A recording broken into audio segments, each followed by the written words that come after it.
اردو ادب کے کچھ اقتباسات بہت ہی خوبصورت آواز پہ پڑھے جائیں گے۔ تحریک پاکستان کی قربانیوں کی لاکھوں داستانوں میں سے کوئی ایک داستان آپ کو سنائی جائے گی، ایسی ہی ایک داستان جو اسے لکھا سعادت حسن منٹو نے، اور اس کی نریشن کریں گے اسرار چشتی صاحب۔ جی اسرار۔ ایک افسر نے مجھ سے کہا، تم کیوں گمسم رہتے ہو؟ میں نے کوئی جواب نہ دیا۔ اس نے مجھے ایک داستان سنائی۔ مغویہ عورتوں کی تلاش میں ہم مارے مارے پھرتے ہیں، ایک شہر سے دوسرے شہر، ایک گاؤں سے دوسرے گاؤں، پھر تیسرے گاؤں، پھر چوتھے، محلے محلے، کوچے کوچے، بڑی مشکلوں سے گوہر مقصود ہاتھ آتا ہے۔ تمہیں معلوم نہیں ہمیں کتنی دقتوں کا سامنا کرنا پڑتا ہے، لیکن میں تمہیں ایک بات بتانے والا تھا۔ ہم بارڈر کے پار سینکڑوں پھیرے کر چکے ہیں۔ عجیب بات ہے، میں نے ہر پھیرے میں ایک بڑھیا کو دیکھا، ایک مسلمان بڑھیا کو۔ ادھیڑ عمر کی تھی۔ پہلی مرتبہ میں نے اسے جلندھر کی بستیوں میں دیکھا، پریشان حال، معوف دماغ، ویران ویران آنکھیں، گرد و غبار سے اٹے ہوئے بال، پھٹے ہوئے کپڑے۔ اسے تن کا ہوش تھا نہ من کا، لیکن اس کی نگاہوں سے یہ صاف ظاہر تھا کہ وہ کسی کو ڈھونڈ رہی ہے۔ مجھے میری بہن نے بتایا کہ یہ عورت صدمے کے باعث پاگل ہو گئی ہے۔ پٹیالہ کی رہنے والی ہے، اس کی اکلوتی لڑکی تھی جو اسے نہیں مل رہی۔ ہم نے بہت جتن کیے ہیں اسے ڈھونڈنے کے لیے، مگر ناکام رہے۔ غالباً بلووں میں ماری گئی ہے، مگر یہ بڑھیا نہیں مانتی۔ دوسری مرتبہ میں نے اس پگلی کو سہارنپور کے لاریوں کے اڈے میں دیکھا۔ اس کی حالت پہلے سے کہیں زیادہ ابتر اور خستہ تھی۔ اس کے ہونٹوں پر موٹی موٹی پپڑیاں جمی تھیں، بال سادھوؤں کے سے تھے۔ میں نے اس سے بات چیت کی اور چاہا کہ وہ اپنی موہوم تلاش چھوڑ دے، چنانچہ میں نے غرض سے بہت سنگ دل بن کر اس سے کہا، مائی تیری لڑکی قتل کر دی گئی ہے۔ پگلی نے میری طرف دیکھا۔ قتل؟ نہیں۔ اس کے لہجے میں فولادی تیقن پیدا ہو گیا۔ اسے کوئی قتل نہیں کر سکتا، میری بیٹی کو کوئی قتل نہیں کر سکتا۔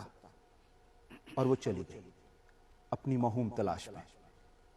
میں نے سوچا، ایک تلاش اور پھر موہوم، لیکن پگلی کو کیوں اتنا یقین تھا کہ اس کی بیٹی پر کوئی کرپان نہیں اٹھ سکتی، کوئی تیز دھار یا کند چھرا اس کی گردن کی طرف نہیں بڑھ سکتا؟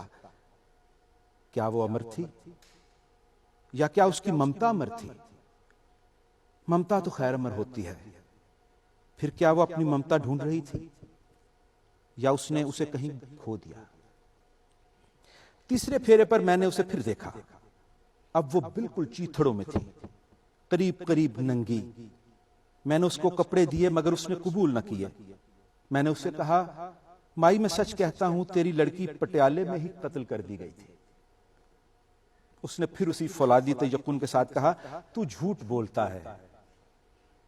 میں نے اس سے اپنی بات منوانے کی خاطر کہا، نہیں میں سچ کہتا ہوں۔ کافی رو پیٹ لیا ہم نے۔ چلو میرے ساتھ، میں تم کو پاکستان لے چلوں گا۔ اس نے میری بات سنی انسنی کر دی اور بڑبڑانے لگی۔ بڑبڑاتے بڑبڑاتے وہ ایک دم چونکی۔ اب اس کے لہجے میں تیقن فولاد سے بھی زیادہ ٹھوس تھا۔ نہیں، میری بیٹی کو کوئی قتل نہیں کر سکتا۔ میں نے پوچھا، کیوں؟ بڑھیا نے ہولے ہولے کہا، وہ خوبصورت ہے، اتنی خوبصورت ہے کہ اسے کوئی قتل نہیں کر سکتا، اسے تماچا تک نہیں مار سکتا۔ میں سوچنے لگا، کیا واقعی وہ اتنی خوبصورت ہے؟ ہر ماں کی آنکھوں میں اس کی اولاد چندے آفتاب چندے مہتاب ہوتی ہے، لیکن ہو سکتا ہے وہ لڑکی در حقیقت خوبصورت ہو۔ مگر اس طوفان میں کون سی خوبصورتی ہے جو انسان کے کھردرے ہاتھوں سے بچی ہے؟ ہو سکتا ہے پگلی اس خیال خام کو دھوکہ دے رہی ہو۔ فرار کے لاکھوں راستے ہیں، دکھ ایک ایسا چوک ہے جو اپنے ارد گرد لاکھوں بلکہ کروڑوں سڑکوں کا جال بن لیتا ہے۔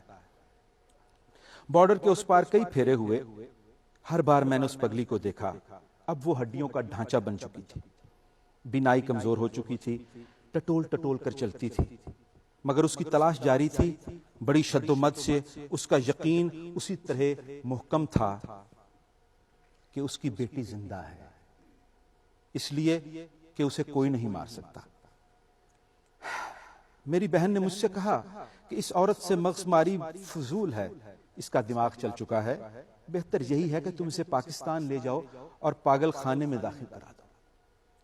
میں نے مناسب نہ سمجھا، میں اس کی موہوم تلاش جو اس کی زندگی کا واحد سہارا تھی چھیننا نہیں چاہتا تھا۔ میں اسے ایک وسیع و عریض پاگل خانے سے، جس میں وہ میلوں کی مسافت طے کر کے اپنے پاؤں کے آبلوں کی پیاس بجھا سکتی تھی، اٹھا کر ایک مختصر سی چار دیواری میں قید کرانا نہیں چاہتا تھا۔ آخری بار میں نے اسے امرتسر میں دیکھا۔ اس کی شکستہ حالی کا یہ عالم تھا کہ میری آنکھوں میں آنسو آ گئے۔ میں نے فیصلہ کر لیا کہ اسے پاکستان لے جاؤں گا اور پاگل خانے میں داخل کراؤں گا۔ وہ فرید کے چوک میں کھڑی ایک اپنی نیم اندھی آنکھوں سے ادھر ادھر دیکھ رہی تھی۔ چوک میں کافی چہل پہل تھی۔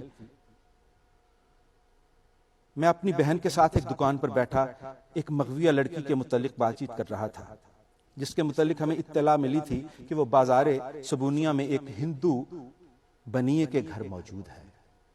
یہ گفتگو ختم ہوئی تو میں اٹھا کے اس پگلی سے جھوٹ سچ کہہ کر اسے پاکستان جانے کے لیے آمادہ کر لوں کہ ایک جوڑا ادھر سے گزرا۔ عورت نے گھونگھٹ ٹاڑا ہوا تھا، چھوٹا سا گھونگھٹ۔ اس کے ساتھ ایک سکھ نوجوان تھا، بڑا چھیل چھبیلا، بڑا تندرست اور تیکھے تیکھے نقشوں والا۔ جب یہ دونوں اس پگلی کے پاس سے گزرے تو نوجوان ایک دم ٹھٹک گیا۔ اس نے 2 قدم پیچھے ہٹ کر اس عورت کا ہاتھ پکڑ لیا، کچھ اس اچانک طور پر کہ لڑکی نے اپنا چھوٹا سا گھونگھٹ اٹھایا۔ لٹھے کی دھلی ہوئی سفید چادر کے چوکٹے میں مجھے ایک ایسا گلابی چہرہ نظر آیا جس کا حسن بیان کرنے سے میری زبان عاجز ہے۔ میں ان کے بالکل پاس تھا۔ نوجوان نے اس حسن و جمال کی دیوی سے اس پگلی کی طرف اشارہ کرتے ہوئے سرگوشی میں کہا، تمہاری ماں۔ لڑکی نے ایک لہجے کے لیے پگلی کی طرف دیکھا اور گھونگھٹ اوڑھ لیا اور سکھ نوجوان کا بازو پکڑ کر بھینچے ہوئے لہجے میں کہا، چلو۔ اور وہ دونوں سڑک سے ذرا ہٹ کر تیزی سے آگے نکل گئے۔ پگلی چلائی، بھاگ بھری، بھاگ بھری۔ وہ سخت مضطرب تھی۔ میں نے پاس جا کر اس سے پوچھا، کیا بات ہے مائی؟ وہ کانپ رہی تھی۔ میں نے اس کو دیکھا ہے۔ میں نے اس کو دیکھا ہے۔ میں نے پوچھا، کسے؟ اس کے ماتھے کے نیچے 2 گڑھوں میں اس کی آنکھوں کے بے نور ڈھیلے متحرک تھے۔ اپنی بیٹی کو، اپنی بھاگ بھری کو۔ میں نے پھر اس سے کہا، وہ مر کھپ چکی ہے مائی۔ اس نے چیخ کر کہا، تم جھوٹ بولتے ہو۔ میں نے اس مرتبہ اس کو پورا یقین دلانے کی خاطر کہا، میں خدا کی قسم کھا کے کہتا ہوں وہ مر چکی ہے۔ یہ سنتے ہی وہ پگلی چوک میں ڈھیر ہو گئی۔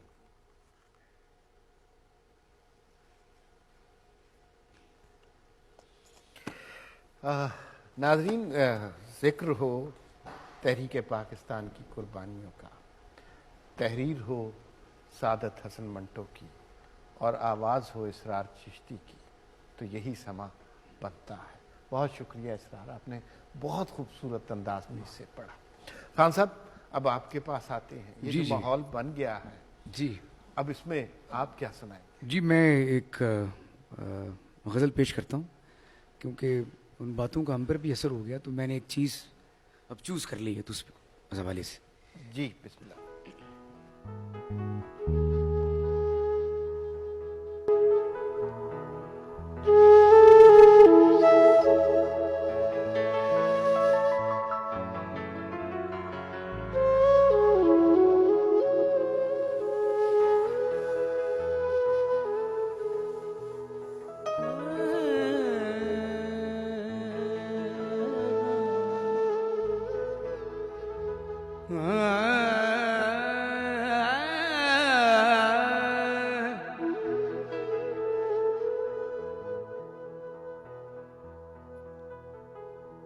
تم سے تو خیر گھڑی پر کی ملاقات رہی،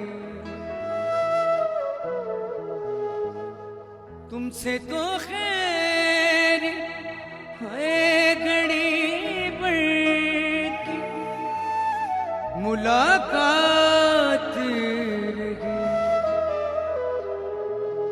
لوگ صدیوں کی رفاقت کو بھلا دیتے ہیں، ہر نئے موڑ پہ ایک زخم نیا دیتے ہیں، دوست کیا خوب وفاؤں کا صلہ دیتے ہیں، دوست کیا خوب وفاؤں کا صلہ دیتے